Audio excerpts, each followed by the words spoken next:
When parental alienation is identified or alleged, things often get way more intricate. In their conference, Alyson Jones and John Paul Boyd help us understand what's at stake and what options are available to both parents and professionals. Quand l'aliénation parentale devient un enjeu dans une séparation, ça complique sérieusement les choses. Dans cette conférence, Alyson Jones et John Paul Boyd nous aident à comprendre les enjeux et les solutions dont disposent tant les parents que les professionnels.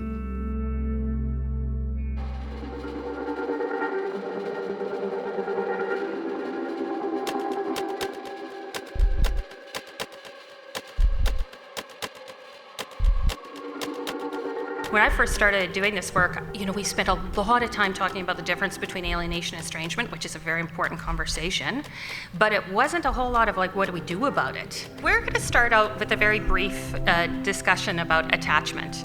Basically, we're talking about the emotional connection, the bond between parent and child, and the draw towards each other that keeps people together emotionally.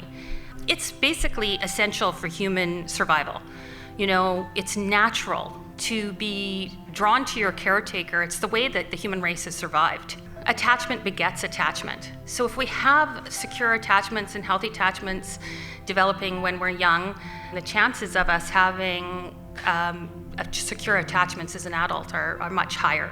And then we start dealing with the attachment disruptions. JP and I have kind of used this term for a variety of reasons. We sort of have this belief that, hey, maybe if we just say, there's a disruption here, there's a problem here, let's get moving on an intervention, can make it easier to be supported by the courts and for the judges to order some interventions. These people had lower rates of independence. They had higher rates of relationship dissolution as adults.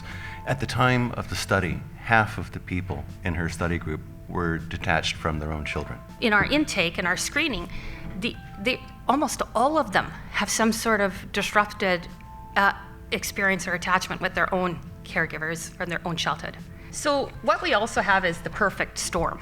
We have, the personality disorders or traits, and with some poor and misguided parenting, with the stress and hostility of a divorce. So the problem that I've experienced in my practice is that when you go to court, allegations about alienation are intrinsically polarizing.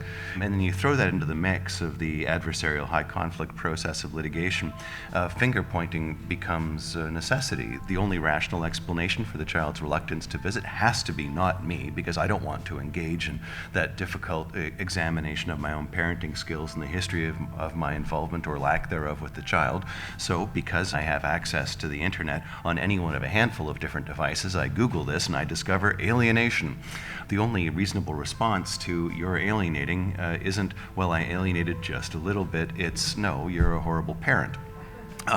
And of course it makes sense, because that's the bread and butter of custody disputes in high conflict families, is digging into the past and, well, there was that time you did this and you weren't there for this and you prioritized work and you're a drinker, you're an alcoholic, you use drugs, and all the rest of it. So you're in a situation where neither party can make any slightest concession. So the reason why Alyson and I have glommed onto the idea of attachment disruption is that it's the bridge between estrangement and alienation. And my hope, naive though it probably is that the one thing parents should be able to agree on is the fact that the child is reluctant or resisting contact. At least you can agree on that. Parental alienation is a serious and intricate matter. If you want to know more, please refer to the long version of this conference available on our website. L'aliénation parentale est une chose sérieuse et complexe.